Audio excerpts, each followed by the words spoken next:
Hey everybody, it's James Lindsay. You're listening to the new Discourses podcast, and we are going to read from what I call the Book of Woke. So a lot of you will have heard the podcast where I did kind of Woke for Dummies, and I read from this book by Robin DiAngelo and her writing partner, Sensoi, Aslam Sensoi, some time ago. Is Everyone Really Equal? And in that podcast I mentioned there is a book that I refer to as the Book of Woke. So that's the baby version to tell people what woke is, and maybe we'll do more episodes about it later. But then there's the big boy version. So I'll tell you a story first, and then I'm going to dive into the book. I'm going to read to you from the first chapter of this book a bit. It's a very tedious and long book. It's relatively short in number of pages, but every page takes a toll on you to read, so it feels very long. Even though, again, woke is always written although there's lots of specialized jargon with lots of syllables, it's always kind of written like they're writing to children or intellectually undeveloped people. But at any rate, this book is called Critical Constructivism, and it's by Joe L. Kincheloe, he died 15 years ago or so.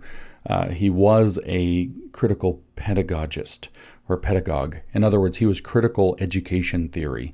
And he was, I think, at McGill University in Canada doing his critical education theory. So he's downstream from Paulo Freire and Henry Giroux to place him. And it is my opinion, and this is a story I'll tell you in a second, that he actually is the one, and this book is the book where woke was originally codified. So when the thing that we call woke, what is woke? I don't use woke glibly, although I do use it somewhat casually in conversation. A lot of people have been very upset with my use of the term woke right, where this is obviously some kind of contradiction to people, because woke means left and right means right. And how can left be right? Can dogs be cats and rain be sunshine? How can this be? How can water be dry? This makes no sense. How can fire be cold? I think Chris Rufo himself said that how can fire be cold or something like that, or whatever. Anyway, when I'm talking about woke, I mean critical constructivism. Now that's a lot of words, and in fact that's only some of the words. There's another word, so it's more syllables. Critical constructivist epistemology is the technical term. So here's the story. I think this was maybe as early as 2017 or 18. It was a long time ago, 7 years ago. And I was trying to put lines around what nobody was calling woke yet. The left was barely calling itself woke yet. And certainly none of us criticizing it were calling it woke yet. And so we were calling it, out of the Sensoi and DiAngelo book, Is Everyone Really Equal? I had suggested the term. A lot of people were calling it social justice warriors or regressive leftism. There were a lot of terms. And I was suggesting the term critical social justice, which I got very serious about through 2019 and 2020. And obviously this term caught on with slightly more academic people and nobody else. And the reason that I use that term is, isn't it good to call people what they call themselves? Well, no, not really, because they call themselves things that are flattering to themselves. And unless you can attach a lot of irony or sarcasm to that term, it's not going to work. But anyway, critical social justice, which basically meant the pursuing of social justice through the means of critical theory, as I outlined in Woke for Dummies podcast, reading from Sensoi and DiAngelo. And she also invokes not just the critical theorists, which she names by name specifically, says this is where our stuff comes from. In fact, they also invoke the postmodernists like Foucault and Derrida. And so critical is the critical theory school part, and constructivism is the postmodern part. I've said this 8 billion times, but Jordan Peterson was correct when he was suggesting yet another term for this phenomenon way back when, which was, in his very Jordan Peterson way of putting things, postmodern neo-Marxism, and that never stuck either, because simple rule, guys, if you're looking for a term for something, Accurate is fantastic when you're an academic, but syllables and hyphens do not translate into words that people will use. People will not use complicated terminology with prefixes, syllables, and hyphens. Neo anything is right out. The second you add neo to a word, everybody that's not a nerd has tuned out. Just get used to that. Critical constructivism, however, I was trying to figure out what woke was, and I'm digging around, and I don't even remember what in the world I was searching. I was searching the internet pretty much, wildly trying to find more information about this. And I might have been looking up critical pedagogy itself, I don't know. But I come across this entry in Wikipedia that's not even the main entry.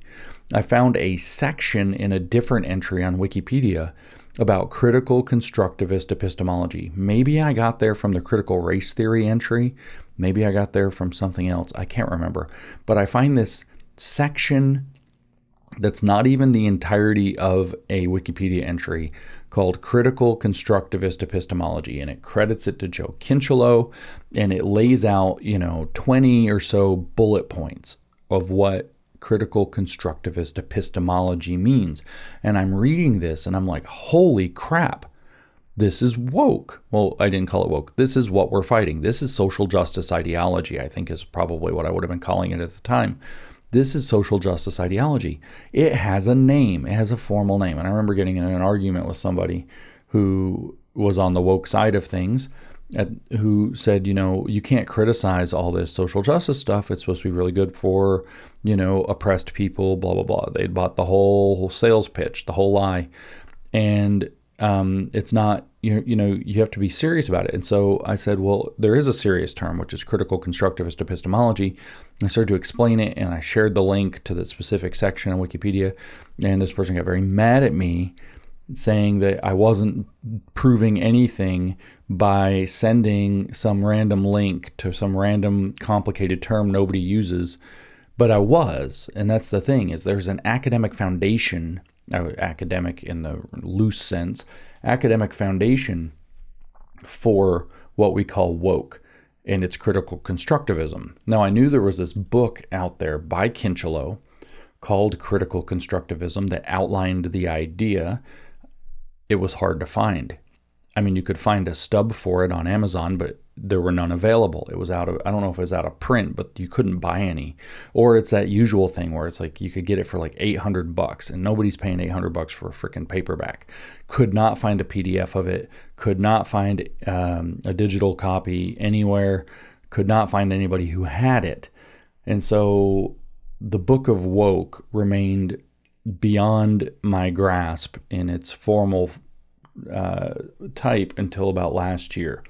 And so sometime last year, as you all know, my friend and my co-author Logan Lansing, who wrote The Queering of the American Child with me, is also very interested in critical pedagogy. That's the critical theory in education. He's very interested in getting it out of education. That's kind of one of his primary missions.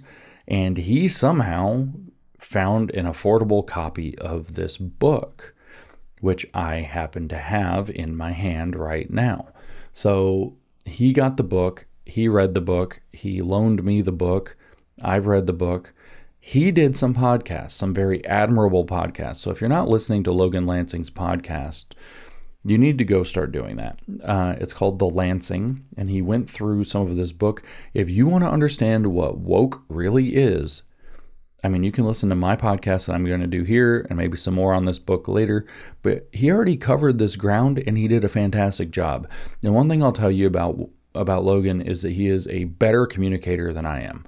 Okay, so he really has a talent, a true knack for being able to read this stuff and relate it in ways that everyday people understand. So if you need a good podcast, it's called The Lansing. You can find Logan Lansing on social media and follow him. And you can pay attention to what he's putting out. You can also buy his books. He's got, in addition to The Queering of the American Child, he's got a book called The Woke Warpath that he wrote before this. But his podcasts on this book are fantastic. And he puts on Twitter or X or whatever frequently now that if you read and understand the first 2 chapters of this book, you understand woke. I've been asked to work on a lawsuit as a expert witness, and I won't get into the details of it in case that's awkward for the suit. But I will say that this book has been my major source in proving my case. And the case that I'm making, in fact, is that transgender medicine, as it gets called, or gender affirming care, is not actually medical at all. It's ideological. The entire phenomenon of transgender is ideological, and critical constructivism is the explanation for why. And ideological actually understates it. What we're about to hear is that all my claims that woke is a religion have strong legs to stand on, because Joe Kinchelow, who in my opinion codified woke, made it formal, wrote it down, and a whole book about it, explains, and it's on page 7 of this book, so it's not very far in, but it's going to be in the first page that I read to you, that it's not just a way of thinking. It's not just an epistemology, in fact, as critical constructivist epistemology. It is a worldview. It is an entire way of viewing the world. In fact, he uses the German term, the formal German term for worldview, Weltanschauung. And so that means it's beyond just a set of analytical tools, or it's even beyond a lens. It is a total worldview. In fact, I would say it's a totalizing worldview, and it's a worldview that makes a complete break with reality.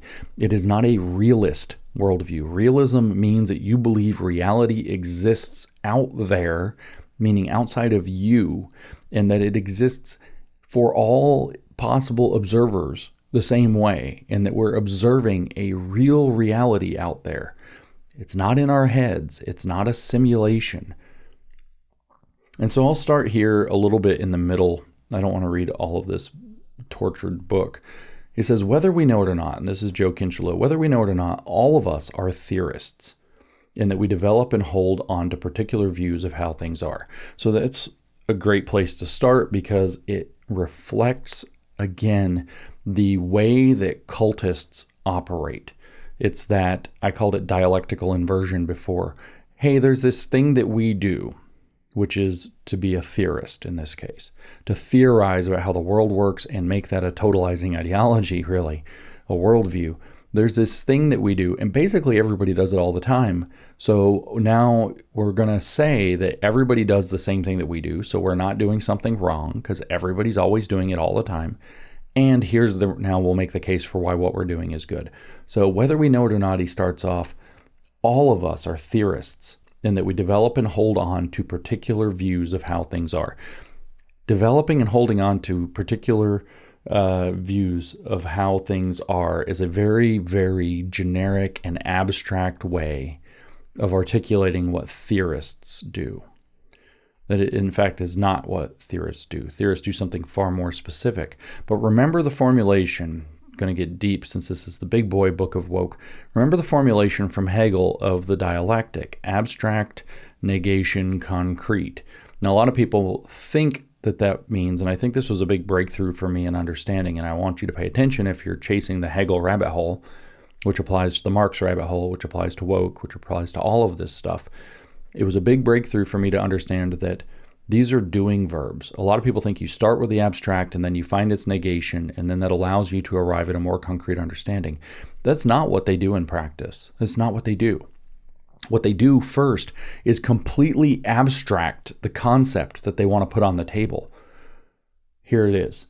All of us are theorists. Whether we know it or not, all of us are theorists, in that we develop and hold on to particular views of how things are. They've taken the most abstract possible articulation of what it is to be a theorist and said, whether you know it or not, you are this because of you fitting this very general abstract definition. In past discussions, I've said that what they do is they go up and down in the levels of how abstractly or concretely they're talking about something in order to be able to get away with what they're doing. And we could talk about that in terms of Hermetic principles, as I think I did at the time, or could, but that's not for today. So what they do is it's the abstract, negation, concrete. Those are all doing verbs. First, you take the thing you want to mystify and you make it as abstract as possible so that you confuse people as to what you're actually talking about. We're all theorists now. Then you negate it and you explain why there are what the opposite is and how it's integrated into the original abstract concept to then arrive at the concrete, which is to either say the thing that you're targeting with criticism if you're using a critical approach, or the thing that you're trying to advance if you're putting forward your idea. So Kincheloe goes on, he says, such views insidiously shape our actions. So here's the negation of being a theorist. So first you abstract being a theorist. It just means holding on to particular views of how things are. Now you're going to negate it. Such views insidiously, so that's implicitly a criticism, insidiously shape our actions as lovers, emotional word, parents, citizens, students, and teachers. Also a weird word to stick in an education book, by the way. The first thing you list in terms of how your worldview as a so-called theorist informs you is as lovers in an education book. They always are so weird. Critical constructivists understand this reality and argue that the social, cognitive, and educational theories we hold must be consciously addressed. There it is, concrete. First, you take the idea of theorist and you make it abstract so it applies to everybody. And you say, oh, so that's like me. Then you negate it and say these things can be very dangerous and insidious, and they inform everything that we do. And if you have it wrong, it's not going to be good. And then you say, we, the critical constructivists, actually understand this. Most people are on autopilot, but we get it. Welcome to the cult, by the way. We understand this reality and argue that the social, cognitive, and educational theories we hold must be consciously addressed. Such conscious awareness allows us to reflect on our theories, explore their origins in our lives, change them when needed, and consider how they may have unconsciously shaped our teaching and our actions in the world in general. Thus, we come to better understand, so see, when they come, they abstract everything out, say everybody's doing it, and then they explain why theirs is the best. And everybody else is wrong because, hey, look, your theory informs everything you do in life. And if you aren't paying attention to it consciously like we do, you're missing a lot of important stuff. And that impacts how we do things, teaching, loving, etc., etc. Thus, he says, we come to better understand as great educators always should. So again, there's a tie to identity. You're an educator. You want to be a great educator. You have an obligation to come to better understand the ways the world operates and how that operation shapes education, educational policy, curriculum, the lives of teachers and students, and who succeeds and who doesn't in schooling. So you inject the conflict theory by class, the knowers and the non-knowers. Or as Paulo Freire puts it, those who are deemed to know and those who are not allowed to know. See how, this is one paragraph. This is an extremely rich and deep book. It's worth mentioning that this book, like all woke books, like all Nazi and fascist books, is a grimoire. In other words, it is a spell book that puts the spell on you while you read it, unless you know how the spell works. The book pulls you in and gets you to misunderstand reality as you go through it, so that the book, in a sense, is enchanting you to believe what it's arguing. And the techniques are all linguistic and tricky, but we're kind of unmasking them. And I'm not going to be quite so detailed in every paragraph, but I want to get this foundation down. Critical constructivists, he tells us, are painfully aware. See, it's hard for them. It's difficult. They're making a sacrifice. They are painfully aware that many forces in the 21st century are at work to remove such insights from the realm of teaching. See, the nefarious forces, the demiurge is out there making sure that this conscious awareness is being removed from teaching. Now, notice that he's saying this in 2005 is when this book was published, when woke was being injected into education at probably the most rapid rate up until, post 2015 when they got the law on their side. Woke was on an ascending arc. It was going into education more and more and more. And he still says that they're painfully aware, critical constructivists, they themselves are painfully aware that many forces in the 21st century, so that's spiritual language, are at work to remove such insights, cult idea, from the realm of teaching. This book works to illustrate the importance of such understandings in the bizarre educational cosmos of the 21st century.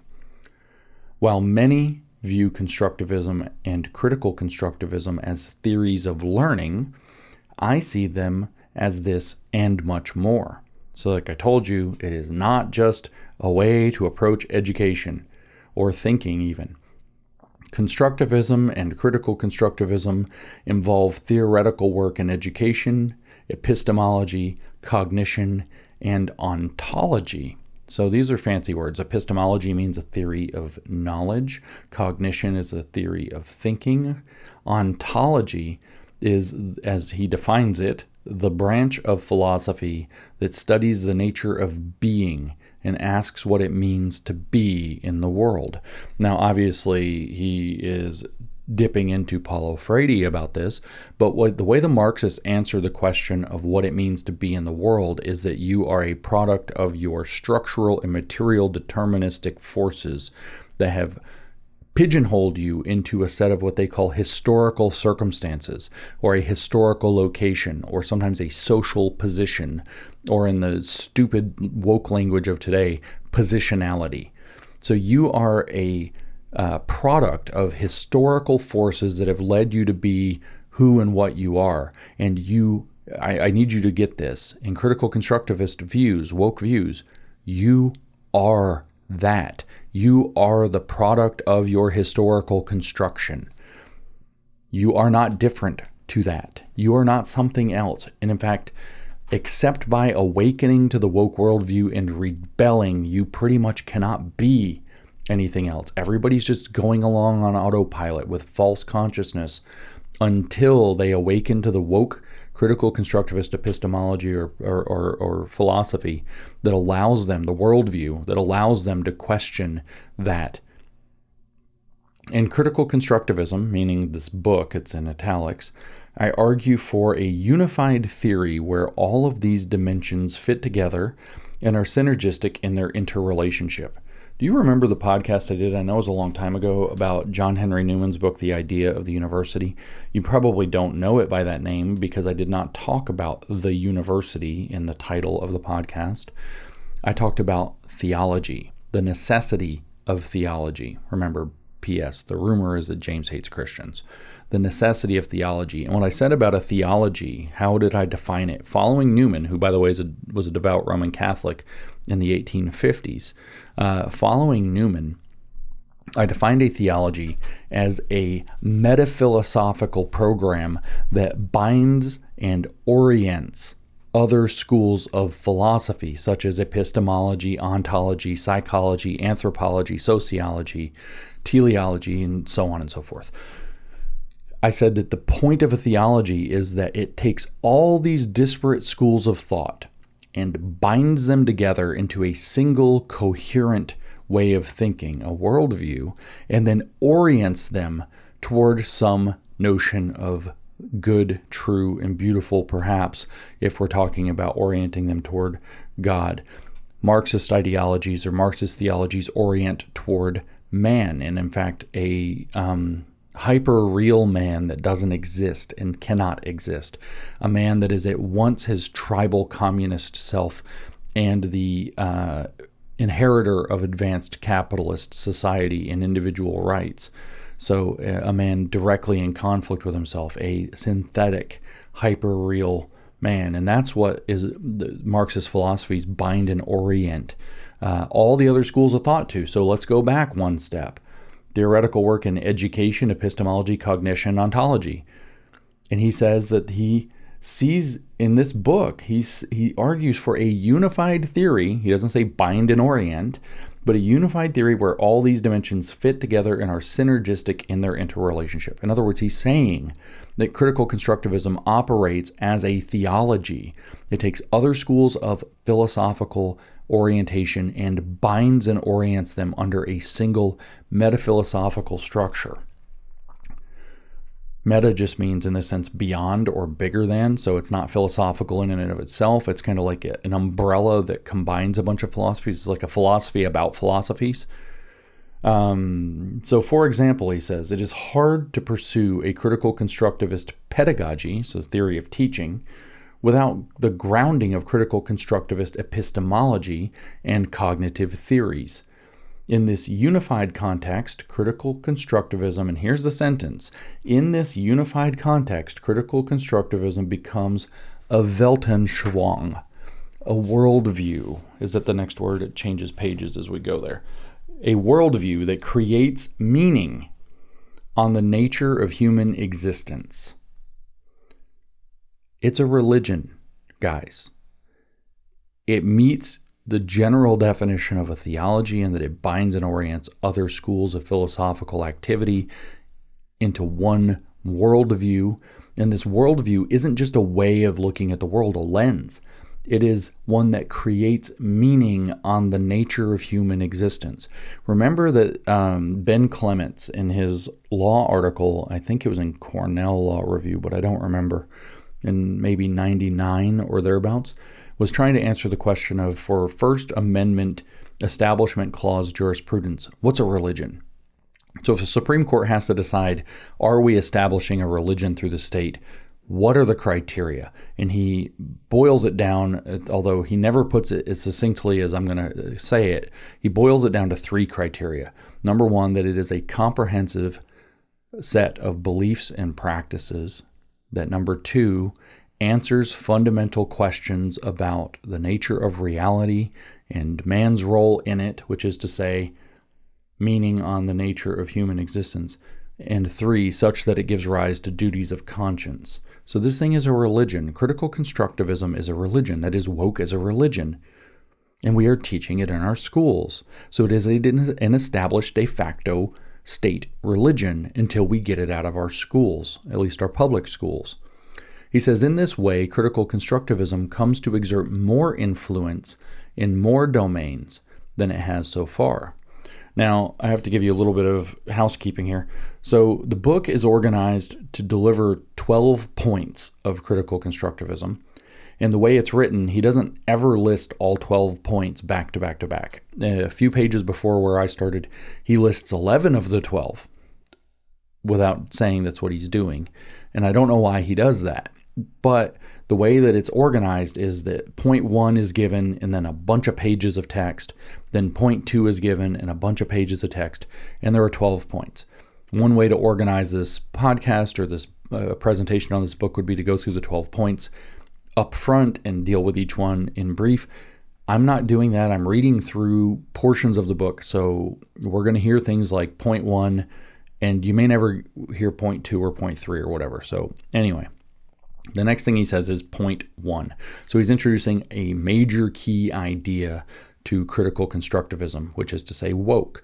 Point 1, critical constructivism is grounded on the notion of constructivism. Well, thank you, Dr. Kinchelow. Constructivism asserts that nothing represents a neutral perspective. Nothing exists before consciousness shapes it into something perceptible. Now, let me go on a diversion that you probably don't want to go on with me, or maybe you're interested and you do. Why would you call them the woke right, James? If that's so nonsensical.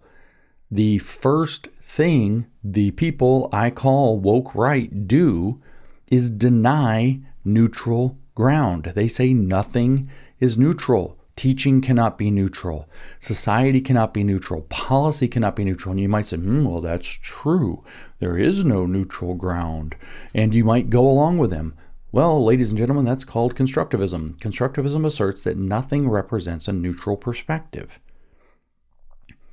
Now, I've gone through this in detail before, and maybe it'll come up again. I don't remember exactly what pieces I bookmarked here to read to you. The question boils down to objectivity or not. neutral is a word for objective, actually. What it means is that we've stepped aside from any particular person's biases or cultural worldview or so on. And the argument is that it's always coming out of a cultural worldview, but this is not. This is a trick. This is a worldview a manipulation. You of course have a worldview. You of course have values. You of course have a culture and things that you look at things through. You have a family that's informed how you understand the world, a religion that informs how you think about things. Of course, you, the individual, or that, the institution, has values. The idea of a program that's trying to find truth, and that's very important, is that people with different values, institutions with different values, get to weigh in on the argument. They get to, in fact, present evidence. Evidence, I would argue, is in fact neutral. Evidence is a neutral perspective. The interpretation of that evidence may not be, but the interpretation of that evidence has a variety of different ways that we evaluate it for its worth. It's like if I have a connect the dots puzzle and I just draw a Star of David or an upside down pentagon or whatever, pentagram I should say, so satanic symbol or whatever, instead of filling in the details of the flower that the connect the dots puzzle for little kids is meant to have you draw. I've given an interpretation of those dots and their connection, right? And that interpretation is wrong. Right? Oh, it's the Jews. Oh, it's Satan. Oh, some evil. That's wrong, right? And in truth-seeking endeavors, which is not necessarily politics or whatever to a great degree, and some things are very complicated, like sociology and psychology, but in truth-seeking endeavors, we have rigorous methods that allow us to approach objectivity, thus actually to approach neutrality. It's not so good in social psychology where you usually start with your theory and then start futzing around in it. You can hear how that's backwards. But the idea should be that we look at the evidence and we formulate an explanation or an interpretation of that evidence. And we know that that interpretation of the evidence is good when it does certain things. It satisfactorily describes what we're dealing with. It makes valid predictions. How do you know the predictions are valid? Well, you test them, and if it comes true, it comes true. For example, you might predict that when you drop an egg on the floor, it will break. So you go get 3 dozen eggs and you drop them on the floor, and guess what? They all frickin' break. I wonder why that happened, right? And so you could create a prediction. When I drop an egg, it will break. You could have a model, a theory for why that's going to happen. If you don't have decent explanatory power and you can't make valid predictions, like if I shoot this cannonball under these conditions, it will hit this target 22 miles away that's the size of a car, and I will never miss. If you're doing that, you're probably doing something true, and you probably did come from a neutral perspective. Doesn't give a damn how the person who owns the car you shot at feels. Nobody gives a damn how the cannon operator feels.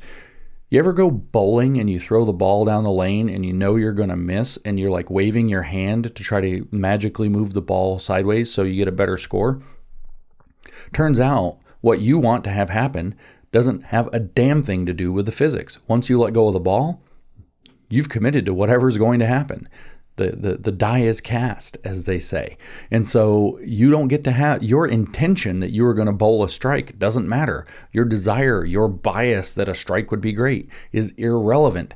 All that matters is the trajectory and spin of the ball and I guess the condition of the lane. That's all that matters. Or maybe which pins are there. We could get all detailed. You get the point. And so there is a neutral perspective. It's called reality. And we have different ways. I mentioned descriptive capacity or explanatory capacity, predictive capacity.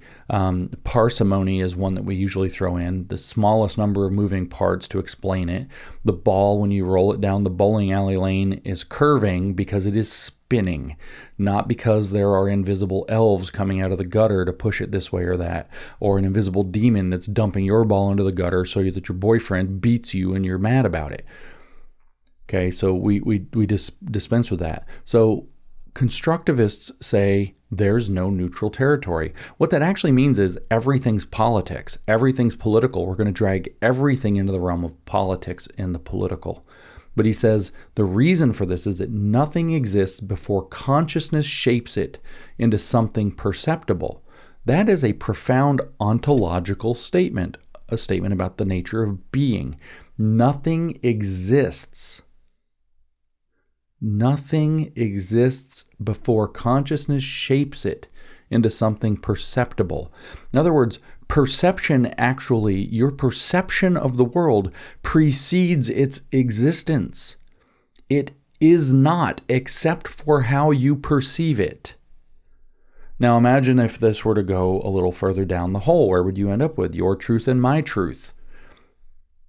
It's true because you perceive it that way. It was racist because you perceived it that way. True conservative fascists were boxed out of politics because you perceive it that way. The woke right is woke right because they adhere to a constructivist epistemology. There you go. I'm not being like low level with this and with this accusation here. It's not just me using a name that pisses them off. I mean, I am. That's true.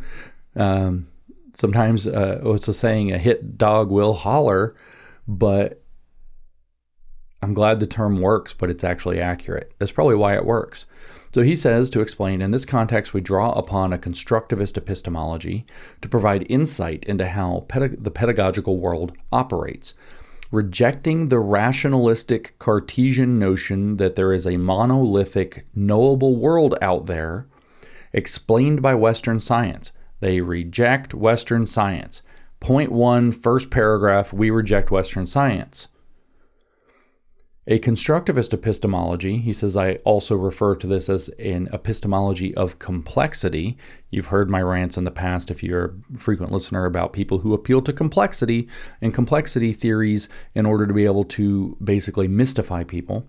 He says, in contrast, a constructivist epistemology views the cosmos as a human construction. Guys, this is a religion. This is a profound statement. This is anti-real. It is not realist. The cosmos is a human construction. They reject the idea that there's a world out there that can be described by Western science. This is a complete different paradigm for what you think the world is and what it's doing. And of course, also what men's duties in it are. The world is what dominant groups of humans perceive it to be, he says, very plainly. Again, woke left and woke right agree on this. We live in a racist world because white supremacists run everything. We live in a sexist world because of male patriarchy. We live in a heteronormative world because of straight dominance. We live in a world of the post-war liberal consensus where true conservative views have been pushed out for globo homo or whatever the fuck they say. This complicates our notion of theory, positivistic and rationalistic. So these are all big words. I don't know if it's even worth getting into them.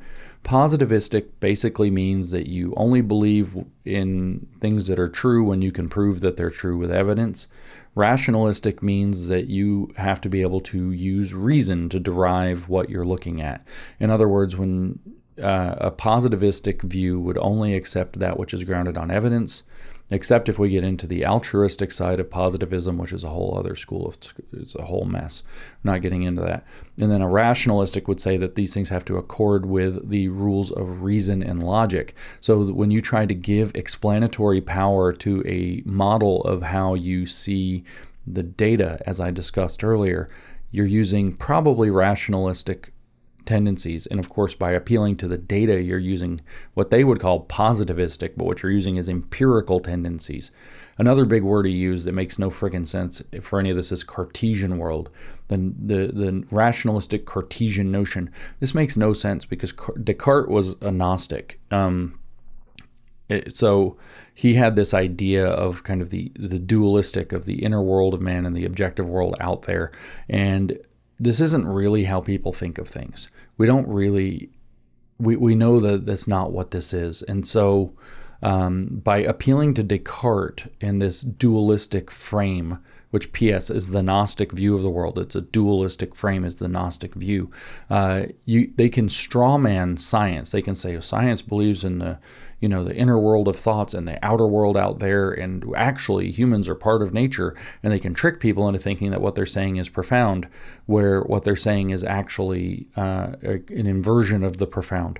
So positivistic and rationalistic theories were simple to the extent that they claimed truth value on the basis of how they corresponded to true reality. So true there is in italics, so that's a mocking tone.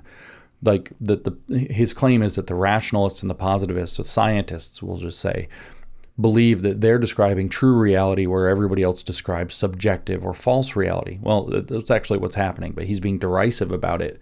The fact is that what we consider true, and critical constructivists reject this completely, what we consider true is that which corresponds faithfully to reality. And you can outline principles upon how you understand that, like empiricism. Does it accord what does it accord with what the data show? Is the model that you give, does it have adequate explanatory power for the phenomenon being observed? Again, does it have predictive capacity? And finally, is it parsimonious? Does it fail to introduce unnecessary moving parts to the story? So they don't like this. But his claim here is that people like science because it presents this really simple picture of the world, where we go look at the evidence, and we use evidence and reason and logic and math to figure out what's really true. Turns out that that's the case. And if you had to line up on one side with cannons and the other side with cannons, and one side's using so-called positivistic, rationalistic science, and the other side is using critical constructivism, the critical constructivists are all getting shot in the face with cannonballs, and they're going to miss every time they shoot, except by luck. And so it turns out true reality is true. Reality is the thing you run into when your beliefs are false. More complex post-positivistic theories, this is a good way for them to say our bullshit, study the various philosophical and social groundings of diverse theories. There's your social part. Learn from them and understand the social construction of them all. Critical constructivists take this understanding of social construction and add critical theory to the mix. Again, on the woke right, Stephen Wolfe, for example, author of The Case for Christian Nationalism, woke right lunatic, has said repeatedly that he uses critical theory. He said on X, in fact, specifically, that he doesn't even consider himself conservative because he uses the critical theory of his opponents on the left to drive forward his own conclusions. He's defended critical theory as a necessary and important part of the Western philosophical tradition repeatedly. You see calls by other people such as Aaron Wrenn, who works for American Reformer, which is the outfit that I hoaxed with the Communist Manifesto, who are saying that we need to use critical theory. Don't throw it all out. Critical theory is very important. So they are, in fact, critical constructivists. They believe there is no neutral territory, that reality is, or experience of reality is in fact constructed by political power we find ourselves in, and that critical theory is the useful tool for taking this apart. So critical constructivists take this and add critical theory to the mix. Our pluralistic and multi-perspectival, or as I have termed it elsewhere, bricolage orientation is omnipresent as we seek benefits from a variety of social, cultural, and philosophical and theoretical positions. So it's all down to seeking benefit in our social, cultural, philosophical, and theoretical orientations. It's all about political power. An epistemology of constructivism, he says, has maintained that nothing represents a neutral perspective in the process shaking the epistemological foundations of modernist Cartesian grand narratives. It's just a lot of extra words to say that they reject science. Indeed, no truly objective way of seeing exists. I think the woke right would agree with this, that your lens that you bring, say, from your faith, informs whether or not you can actually see reality correctly. Nothing, they say, exists before consciousness shapes it into something we can perceive. Take him literally. This isn't cute. This isn't a metaphor. Nothing exists. Nothing exists. Nothing is real before consciousness, in other words, or how we perceive it, shapes it into something that we can perceive. What appears as objective reality is merely what our mind constructs. Are you hearing him? He is dead serious about this. It is very hard to understand that the woke do not believe in reality. They believe reality is a product of the mind, and the mind is a product of the structural and material conditions, the historical conditions that mind was brought up in. Everything is downstream from the political power of the social and political situation that people find themselves in, also economic situation people find themselves in. He means this. What appears, I'll say it again, as objective reality is merely what our mind constructs, what we are accustomed to seeing. The knowledge that the world yields has to be interpreted by men and women who are a part of that world, whether we are attempting to understand the music of West Africa, the art of Marcel Duchamp, the pedagogical theory of Michael Apple, who was a communist, by the way, the philosophy of Jean-Paul Sartre, who was a communist, by the way, the lyrics of Bob Dylan, or the poetry of Audre Lorde, who was a communist, by the way. The constructivist principle tacitly stands. For example, most analysts don't realize that the theory of perspective developed by 15th century artists constituted a scientific convention. It was simply one way of portraying space and held no absolute, in italics, no absolute validity. Thus, the structures and phenomena we observe in the physical world are nothing more than creations of our measuring and categorizing mind. Now, you remember when I talked about Hermeticism's main goal being to overcome categorization and distinction? Let's read that sentence again. Thus, the structures and phenomena we observe in the physical world, so the stuff you see, touch, taste, feel, hear, experience, the structures and phenomena we observe in the physical world are nothing more than the creations of our measuring and categorizing minds. In constructivist theory, different individuals coming from different diverse backgrounds will see the world in different ways. So here's where he's already rejected the idea of an objective world, so the world is actually subjective.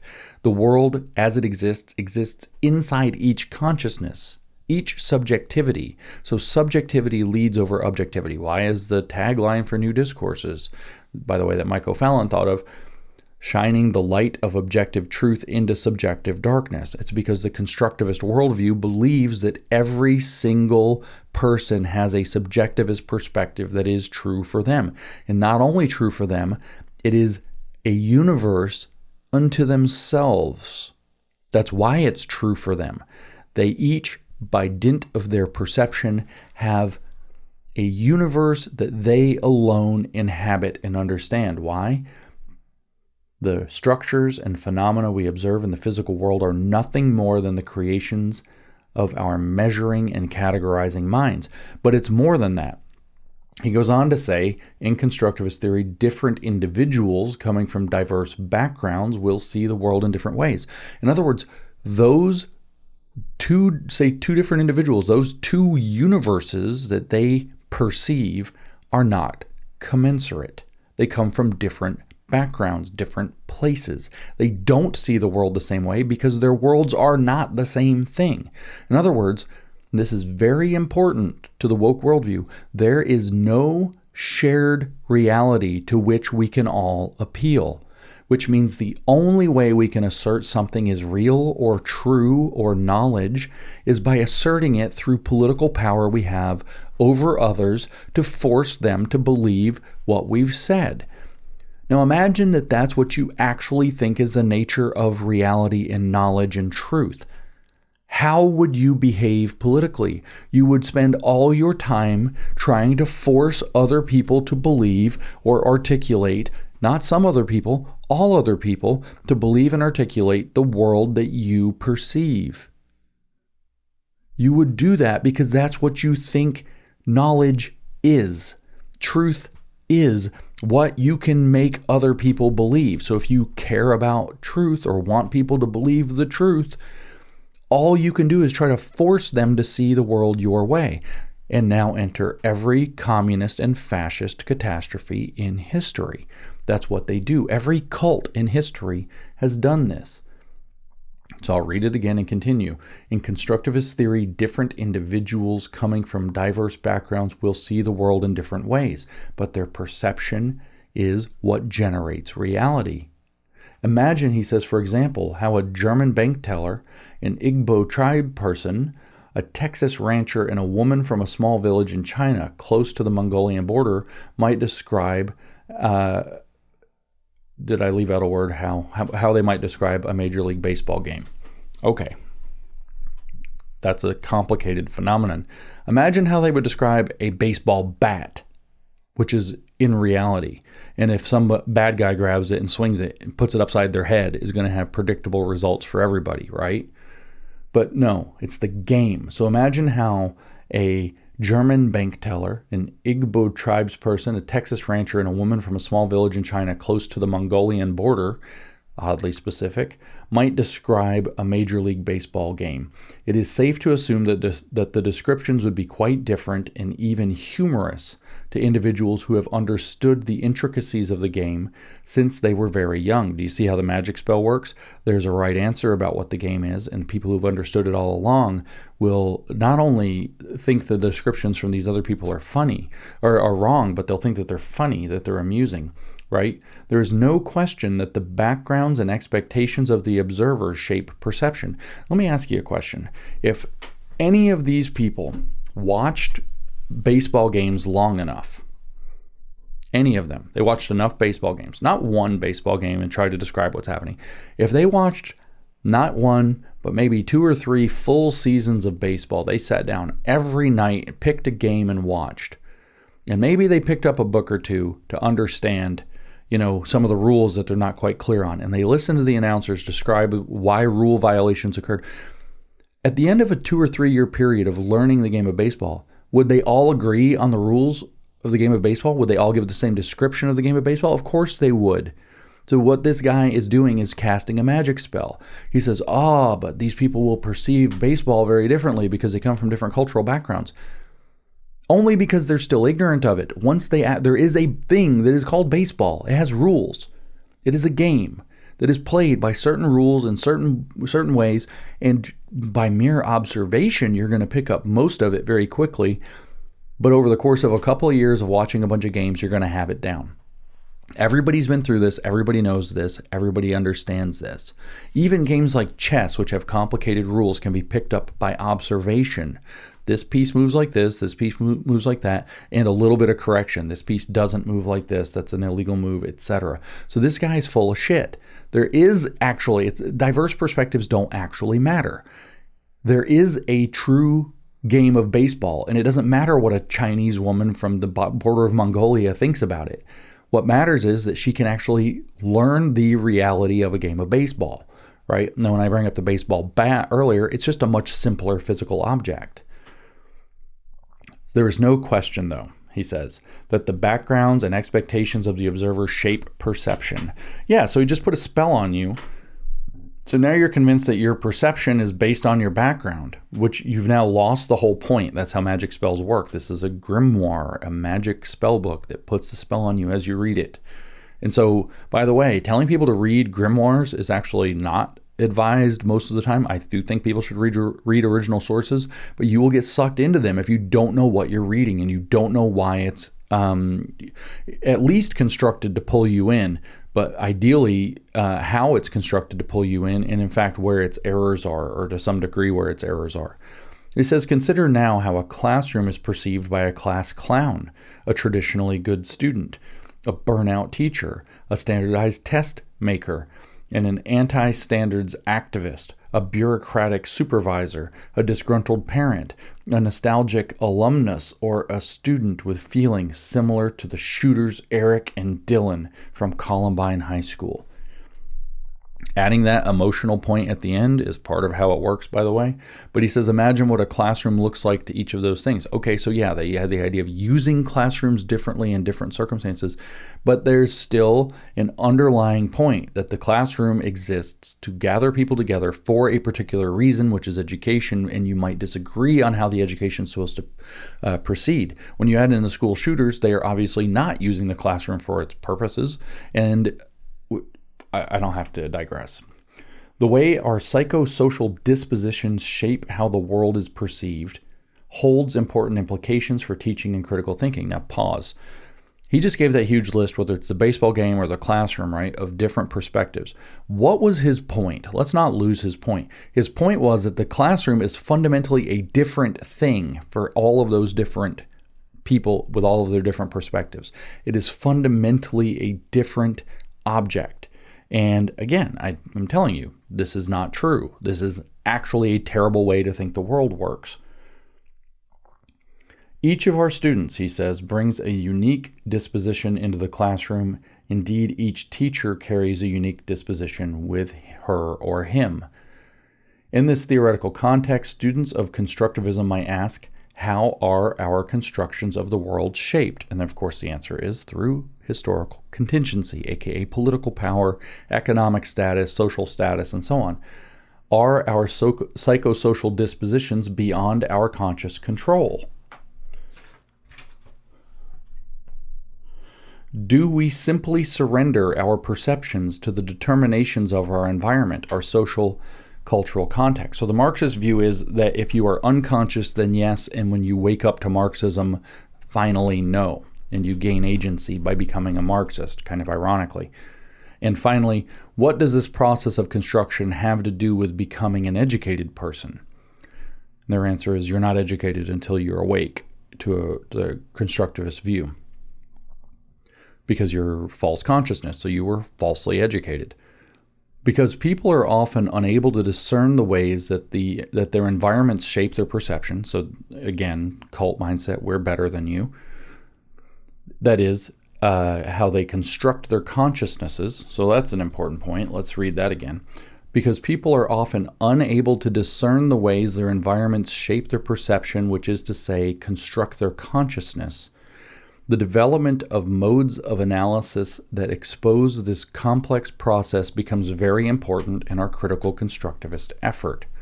So that's the woke part of woke up, or of woke, is to wake people up to that. This is where the term critical merges with constructivism to form critical constructivism. Thus, we understand the origin of our term critical constructivism. Critical theory is concerned. Critical theory is concerned with extending a human's consciousness of himself or herself as a social being in light of the way dominant power operates to manage knowledge. Let's hear it again. That's important. Critical theory is concerned with extending a human's consciousness of himself or herself as a social being in light of the way dominant power operates to manage knowledge. So here there's those three criteria.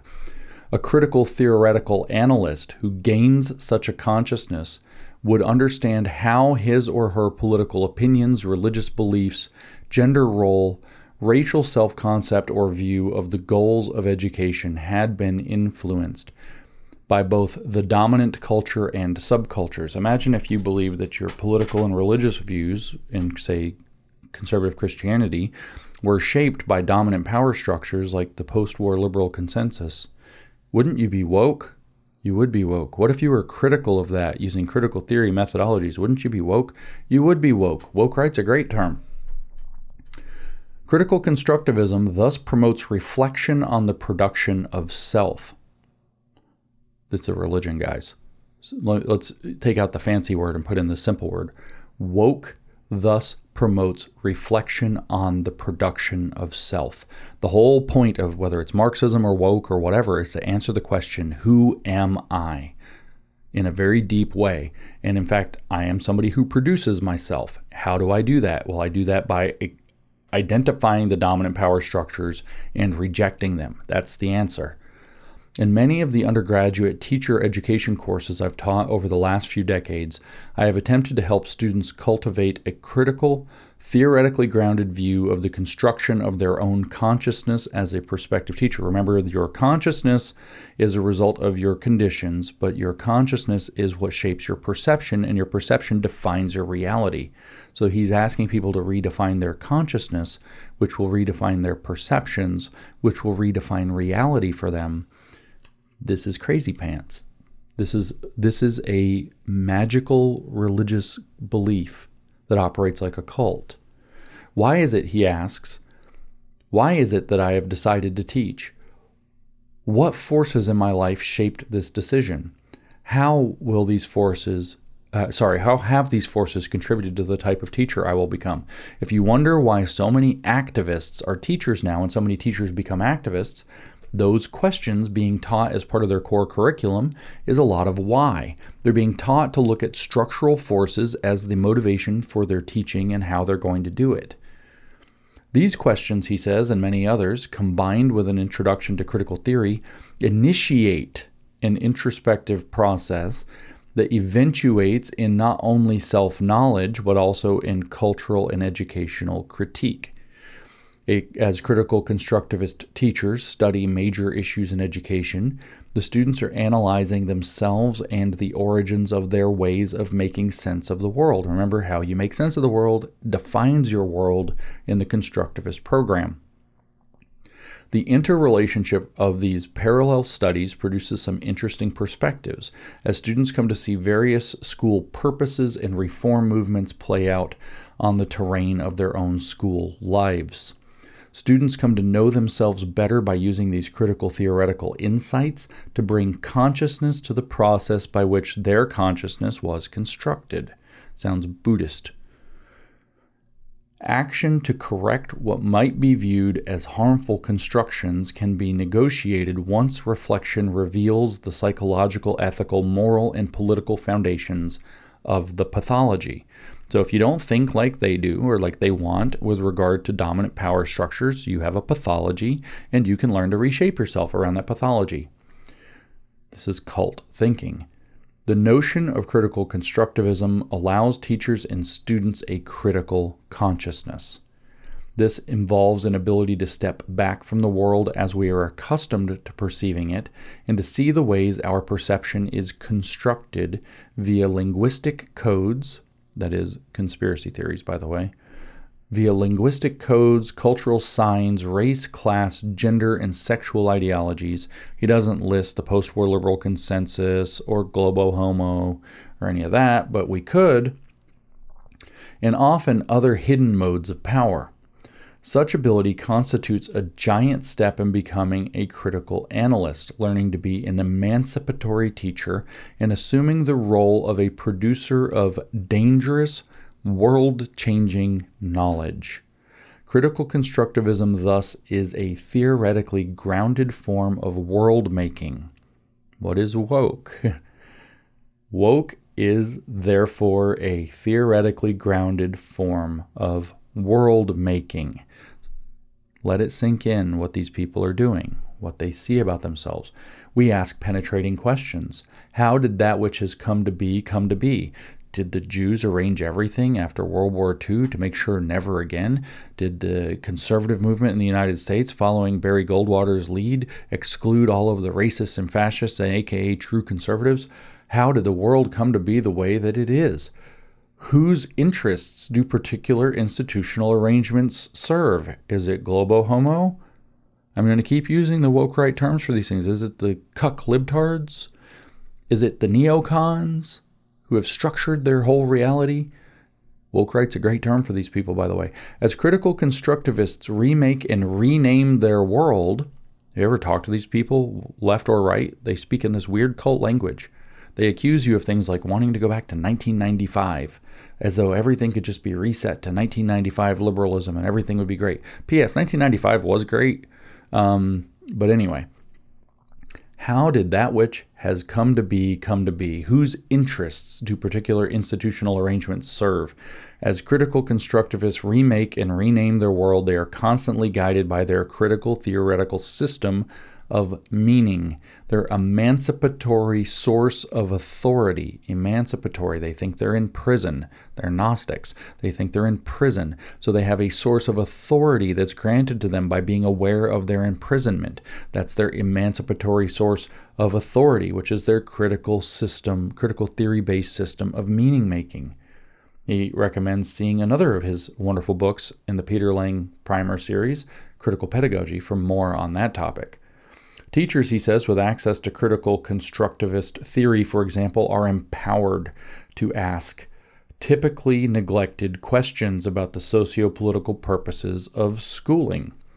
In a critical theoretical context, they can more clearly discern how education operates to reproduce or challenge dominant socio-political and economic structures. Woke left and woke right both do this.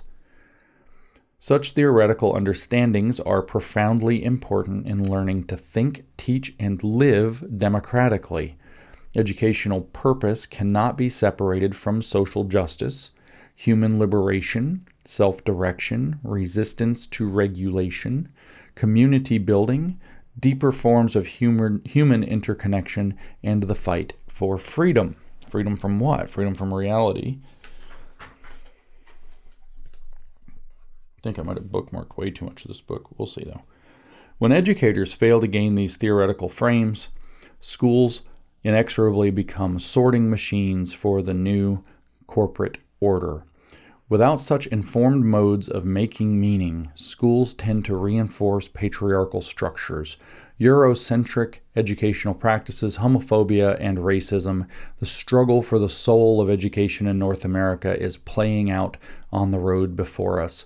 Critical constructivism helps us understand the way that dominant power wielders have worked to create an educational system that benefits the most privileged at the expense of those marginalized by race, class, gender, and sexuality, which we might add globo-homo, neocons, shit-libs, whatever slang terms they want to use, post-war liberal consensus, the Jews, that the woke right also invoke at this point. So what I'm going to do actually was, I was going to continue, but I think I have way too much material but set aside for this particular episode. So what I'm going to do is break this here, and I'll make another episode or two to finish this part of the chapter 1, and maybe I'll just continue going through this book, and we'll do a long series on the Book of Woke.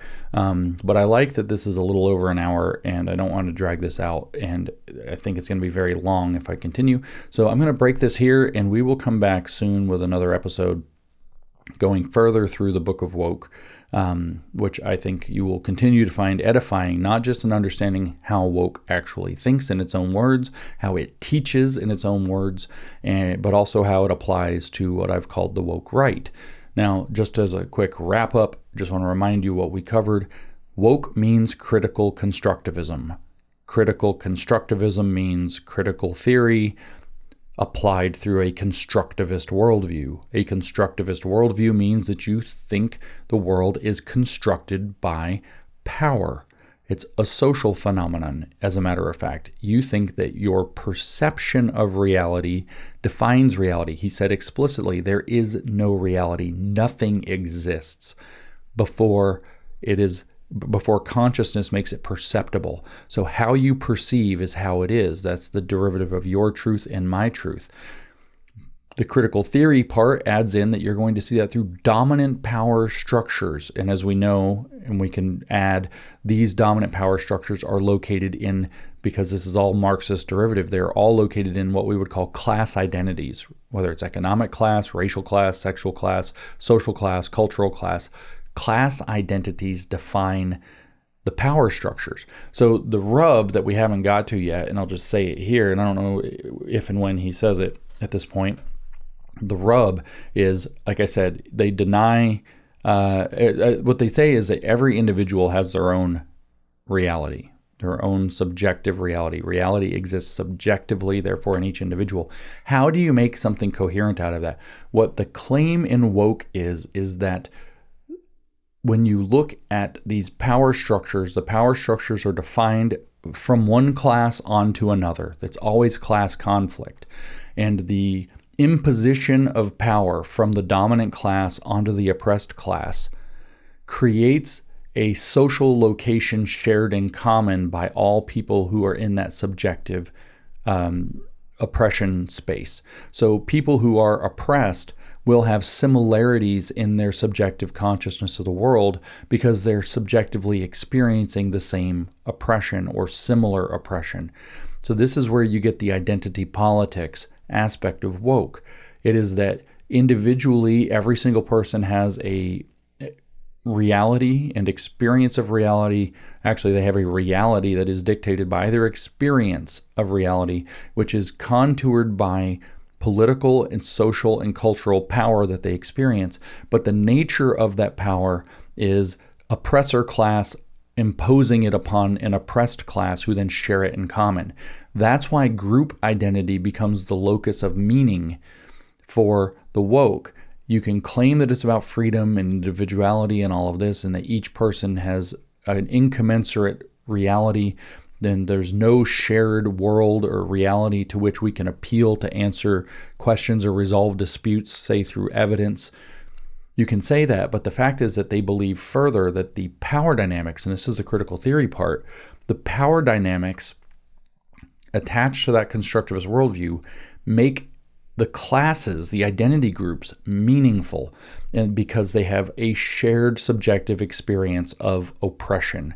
Marx was clear that the shared subjective experience of oppression grants all the workers something in common, which he identified when it's on the right side of things as class consciousness. To fail to have the consciousness of your class is to have a false consciousness. If you are in an oppressed class, you are supposed to have the consciousness of oppression, and therefore you're supposed to have the ability to understand oppression and fight it. If you are in an oppressor class, you are also supposed to be awakened to your class consciousness, to understand that you are in an oppressor class who needs to stand down, who needs to feel guilt and shame. They'll say that you don't, but of course you do, and stand down so that the oppressed will no longer be oppressed by your oppressive actions, which might be not oppressive at all, might be just not taking up the mantle of their totalitarian ideology. The other thing that we picked up is that this is a worldview. Woke is a worldview. It is a, therefore, cult mindset of Weltanschauung that binds and orients other schools of philosophical thought, like the theory of being and ontology, the theory of knowledge and epistemology. A theory of values is called axiology. Sociology, we understand. Psychology, theories of cognition, he named. Pedagogy, so theories of teaching, what teaching's for and how it's to be done. We could go down the list. The idea is that this critical constructivism, or woke, binds and orients all those other schools of philosophical thought. In other words, it in some sense subdues them. Your ontology has to be understood as, because nothing exists before your perception of it, which is shaped by your consciousness, which is shaped by political power, which is determined by your historical conditions. That line, that's an ontological statement, that your ontology, how you believe the world exists and how you exist in the world, all has to be brought to heel to the critical constructivist meta-philosophy, Weltanschauung, worldview. So we're dealing with something that operates meaningfully as a religion. I say, again, assert that it's a cult, and the reason it's a cult religion is specifically because, and we haven't covered this, but it is a closed system. You can't disagree with it. If you disagree, if, like, we went out and found evidence that a claim from critical constructivism is true, they would claim that evidence and say, see, we're right. But if we went out and gathered evidence and it disproved a claim made by critical constructivists, they would say that's an unjust application of political power and therefore is not valid. And so it's not just not falsifiable, it's completely epistemically closed. It has absolutely no way that you can break through, get in, or change the mind of the meta system. And so it's a cult ideology or a cult worldview as well. So we know it's a worldview. We know that they believe in an anti-realist philosophy that we construct subjectively our world, but that the binding of that is located in identity, because identity groups are classes, and because classes are in intrinsic Marxist conflict with one another, that therefore an oppressor imposes a class identity and class experience on the oppressed and has its own class experience and class identity, and that those are constitutive of who people see themselves to be, how they perceive the world, and thus what reality is for them. That's woke. Plus the understanding with critical theory that these dominant power structures need to be overthrown. And what we get to at the end of the day from all this, and it's the last thing I'll say, is with the woke, what you end up with in practice is that the woke people are the ones who have to run everything, because they're, as they said, the only ones who actually understand it. Again, a signature of the cult nature of this worldview is that everybody who disagrees with their consciousness is just unaware of the deeper levels of consciousness out there. They have a false consciousness about reality. They haven't fully woken up yet. So they can't understand, so they don't have, what did he call it, emancipatory authority. They don't have authority to speak, or more importantly, to rule. So these poor people, painful as it might be for them, are just going to have to rule over all of us because they understand and we don't. And that's, again, a Gnostic cult. So this is our introduction to the Book of Woke. We will do more podcasts on this because I had way too much material, like usual, and maybe we'll make our way through much of the book. It's really tedious like this, though, and we only covered a few pages. You can get the idea. So come back next time. We'll talk more about the Book of Woke.